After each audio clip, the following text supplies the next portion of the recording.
अस्सलाम वालेकुम साथियों, जैसे कि आप सभी जानते हैं कि मेरा एमपीटेट वर्ग 2 का मेरा क्लास चल रहा है और आज हम बात करने वाले हैं जो है इस पर जो है दरसी व गैर दरसी इबारात की तफ़हीम या फिर समझ यानी ये आपका जो कम्प्रिहेंशन पर हम बात करने वाले हैं।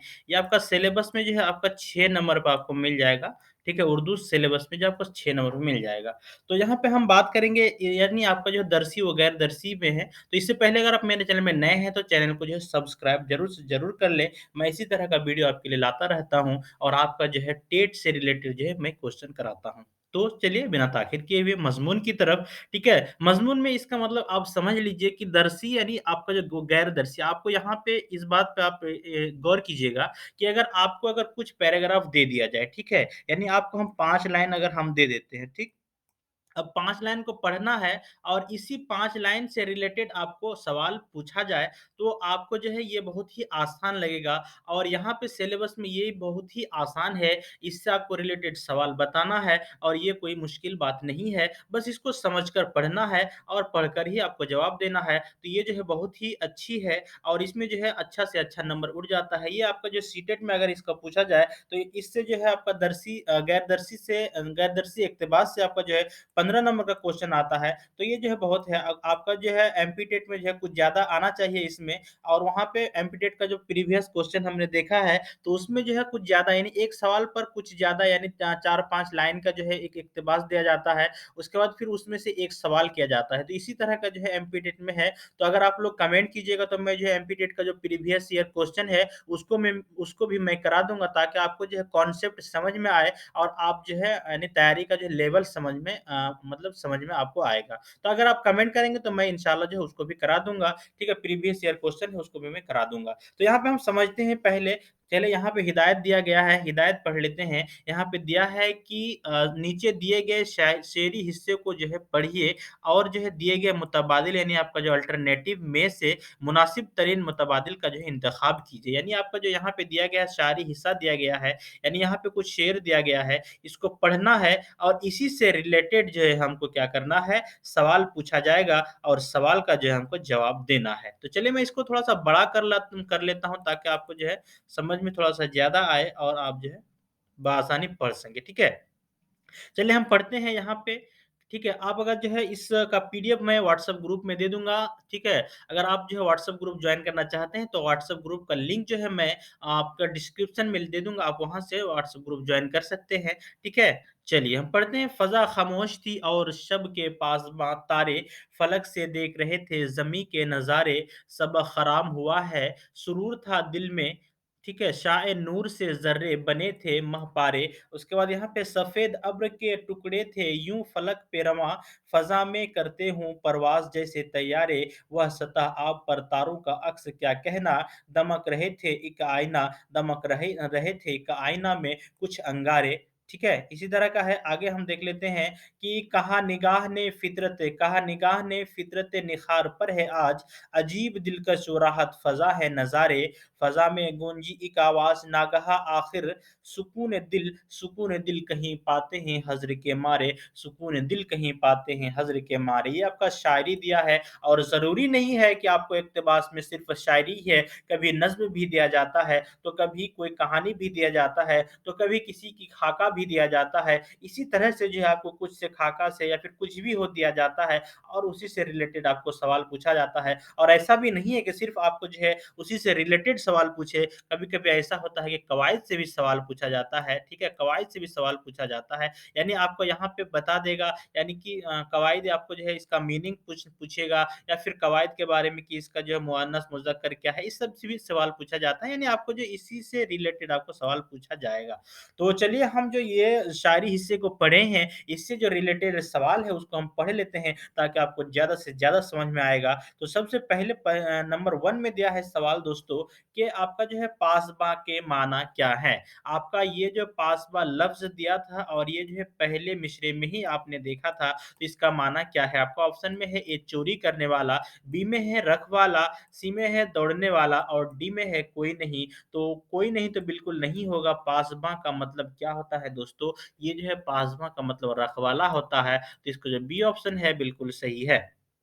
चलिए, अगला क्वेश्चन है सी दौड़ने यानी 2 नंबर में कि नागहा क्या माना है? आपका जो नागहा अभी हम पढ़े थे, तो इसका जो माना क्या होता है, ये भी यहाँ पे पूछ रहा है। तो नागहा का माना आपका जो ऑप्शन ए में है बाद दिया है, उसके बाद बी में है करीब, उसके बाद सी में दिया है अचानक और डी में दिया है मालूम नहीं। तो इसका जो बी आपका सी यानी नागहा का मतलब जो है अचानक होता है, तो इसका जो सी ऑप्शन है बिल्कुल सही है। ठीक है, अब थोड़ा-सा छोटा कर लेते हैं, बड़ा हो रहा है, ठीक है? तो इस तरह से जो है आपका ये है। चलिए अगला है 3 नंबर में क्वेश्चन में दिया है कि शायर ने अपनी नज़्म में, ठीक है? शायर जो है ये अपनी नज़्म में जो क्या किया है उन्होंने, जो शब के पासबाँ यहाँ पे मैं शब के पासबाँ किस चीज़ को कहा है? शब के पासबाँ जो है किसको कहा है, इस बात को आपको बताना है। यहाँ पे उन्होंने क्या कहा था, नज़ारे को कहा था या फिर तैयारे को कहा था या फिर तारे को कहा था या फिर फलक को कहा था। तो चलिए हम एक नज़र देख लेते हैं शेर को, ठीक है? यहाँ पे क्या है, किसको पासबाँ कहा था कि फ़ज़ा ख़ामोश थी और शब के पासबाँ तारे। दोस्तों यहाँ पे देख रहे हैं तारे को यह जो है अब शब के पासबाँ बता रहा है, तो वहाँ पे तारे मेरा जो सवाल है यहाँ पे ये देखिए कि तारे जो सी ऑप्शन है इसका बिल्कुल सही है। चलिए अगला क्वेश्चन देख लेते हैं चौथा नंबर का। चौथा नंबर का दिया है कि शायर ने अब्र के टुकड़े की तशबीह किस चीज़ से की है? आपको यहाँ पे इस क्वेश्चन को याद कर लेना है, फिर इस शेर पे जाना है और वहाँ पे आपको मिल जाएगा। यहाँ पे हम पढ़ेंगे कि आपको जो अब्र के टुकड़े यहाँ पे देख लेते हैं, ठीक है? कहाँ पे है आपको? ठीक है, यहाँ पे आपको जो है अज़ीब फ़ज़ा सुकून, ठीक है? यहाँ पे अब्र के टुकड़े यहाँ पे दिया है, सफ़ेद अब्र के टुकड़े थे यूँ फलक पे यूँ फलक पे रवाँ, ठीक है? यानी आपको यहाँ पे अब सवाल देख लेते हैं, सवाल में क्या दिया है? सवाल में दिया है कि शायर ने अब्र के टुकड़े की तस्बीह किस चीज़ से की है? आपको वहाँ पे दूसरा पैराग्राफ में आपको मिल जाता परवाज़ या फिर तैयारे या फिर फ़ज़ा या फिर फलक। तो यहाँ पे भी आपका दोस्तों यानी तैयारे से किया था, तस्बीह जो है तैयारे से किया है, तो इसका बी ऑप्शन है, बिल्कुल सही है। चलिए अगला क्वेश्चन देख लेते हैं फलक की जमा क्या है? तो ये जो है आपको जमा से है तो ये आपका कवाइद से दे दिया है। तो यहाँ पे आपका फलूक है या फिर फलकों है या फिर अफ़लाक है या फिर फलकीन है। तो ये जो है फलक की जमा जो है आपका इफ़लाक होगा। तो इसका जो सी ऑप्शन है बिल्कुल सही है। आप यहाँ से जो है ऑप्शन का जो आंसर दिया हुआ है आप यहाँ से मिला सकते हैं दोस्तों, ठीक है? इस तरह से जो है आपको शायरी हिस्से को जो है दिया जाता है तो आप इससे जो है कर सकते हैं, आप जो है मिला सकते हैं। चलिए अगला देख लेते हैं, अब हम कुछ इक़्तिबास को पढ़ेंगे, ठीक है? उससे आपको ये पता चलेगा कि आप जो है मतलब कितना मतलब इसमें ये होता है कि किस तरह का जो सवाल आता है, वो भी हमको पता चलेगा। और यहाँ पे देखिए बेगम हज़रत महल के यहाँ पे जो ये मज़मून दिया है और यहाँ पे फिर से हिदायत दिया है कि नीचे दी हुई इबारत को पढ़िए और दिए गए मुतबादिल जो है यहाँ पे दिया है, दिए गए मुतबादिल में से जो है मुनासिब तरीन मुतबादिल का इंतखाब कीजिए। अब यहाँ पे जो है हज़रत बेगम महल, ठीक है? यहाँ पे क्या था क्वेश्चन? बेगम बेगम हज़रत महल के बारे में यहाँ पे कुछ इक़्तिबास दिया है, इसको पढ़ना है और इसी से जो है रिलेटेड आपको सवाल जो है बताना है और आप जो है ध्यान में रख लीजिएगा। चलिए मैं इसको पढ़ता हूँ, इसका पढ़ने का तरीका है आप पहले जो सवाल को देख लीजिएगा, ठीक है? सवाल को एक नज़र देख लीजिएगा और एक नज़र देखने के बाद आप जो है इक़्तिबास को पढ़ेंगे, तो आपको जो है समझ में ज़्यादा आएगा। तो हम जो है एक सवाल सिर्फ़ ले लेते हैं, एक सवाल आपको जो है तरीका बता देते हैं कि कैसे आपको करना है, ठीक है? ये जो है आपका लफ्ज़ मुस्तहकिम क्या है? ये आपका जो है मुस्तहकिम क्या है? ये आपका मुज़क्कर है, मुअन्नस ये आपका कवाइद से आ जाता है, तो ये भी हम जानेंगे। उसके बाद यहाँ पे ये भी आपका जो है ज़ब्र व इस्तिबदाद का माना क्या है? तो इसका भी माना जो है आपको बताना है और यहाँ पे जो है तीसरा क्वेश्चन है आपका रिलेटेड है इसी से और ये जो है कहानी से रिलेटेड है, यानी हज़रत महल पार्क को पहले क्या कहते थे? यानी यहाँ पे क्या दिया है? हज़रत महल पार्क को जो है पहले क्या कहते थे? इस बात को आप ध्यान में रखिएगा और जो है इस आपका जो इक़्तिबास है उसको पढ़ेंगे तो आपको जो है ये क्वेश्चन ऑटोमेटिकली मिल जाएगा। चलते हैं इक़्तिबास की तरफ और पढ़ते हैं, ठीक है? यहाँ पे दिया है आपका इक़्तिबास में दिया है दोस्तों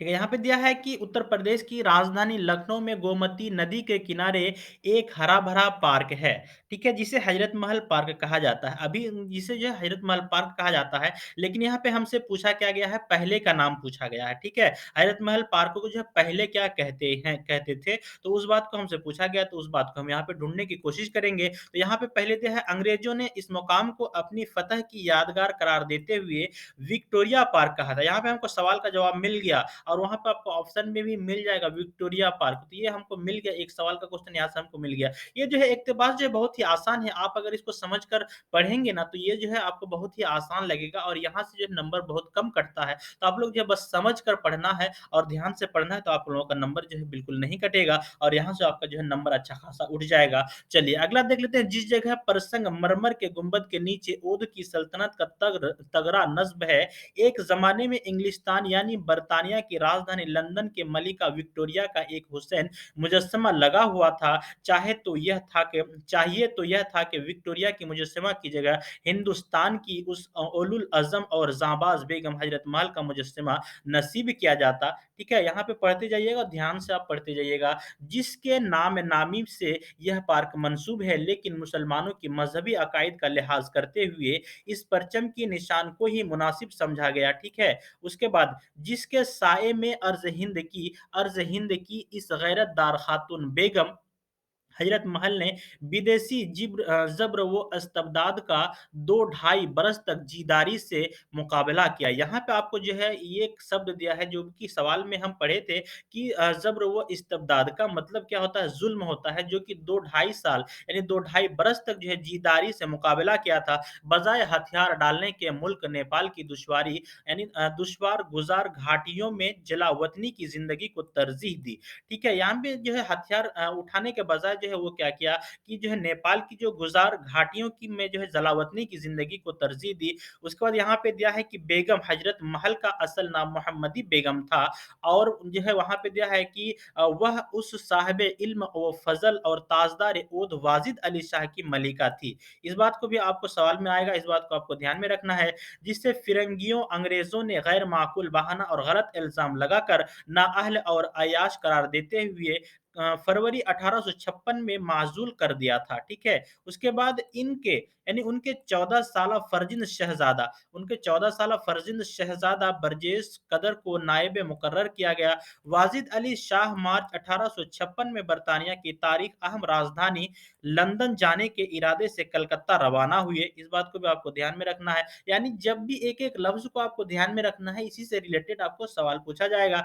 जहाँ यहाँ पे क्या है कि जहाँ फिरंगियों ने उन्हें नज़रबंद कर दिया, ठीक है? उन्हें नज़रबंद कर दिया, उन्हें या किसी को भी क्या मालूम था कि उनके महबूब रिआया का गम व हिस्सा साल भर की मुख्तसर मिद्दत में एक ज़बरदस्त तूफ़ान की शक्ल इख्तियार कर लेगा और जिस पर्दा नशीन महब वतन, ठीक है? जिस पर्दा नशीन महब वतन मलिका और कमसुन शहज़ादे को खुद अंग्रेज़ों ने बेज़रूर समझते हुए जो है यानी उनके जो शहज़ादी यानी जो उनके जो ये है फैमिली है, उनको जो है बेज़रूर जो है समझते हुए आज़ाद छोड़ दिया था, वही उनके खिलाफ हथियार उठाएँगे, ठीक है? अब अगला है 10 मई 1857 को मेरठ छावनी के हिंदुस्तानी सिपाहियों ने बगावत का इल्म बुलंद किया, ठीक है? और देखते ही देखते सारे शुमाली हिंदुस्तान में अंग्रेज़ों के खिलाफ बुरे पैमाने पर बगावत शुरू हो गई। दिल्ली के बहादुर शाह ज़फ़र झांसी को रानी यानी झांसी की रानी लक्ष्मीबाई और जो है ओध की बेगम हजरत महल ऐसे अफराद थे जिन्होंने इन सिपाहियों की